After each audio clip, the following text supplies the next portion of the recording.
Okay, this is a video of how I CAD weld. This is 4/0 copper, which is pretty big copper.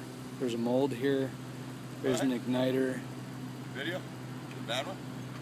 And no, a good one, hopefully. A video you can put on YouTube? Yeah. Alright. So here's the powder. It's like gunpowder and metal filings. Put it in there like that. The mold is very hot. I can't touch it with my bare hands because I've already CAD welded a couple times. Put the lid on. It's kind of a breather. Filters out the gas. And then you step back and hit the igniter. Seems pretty anticlimactic, really, but there's molten metal in there.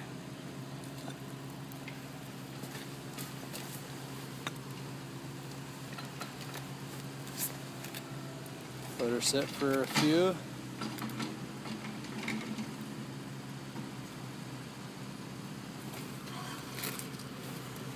Talk to everybody. Thanks. Take her off.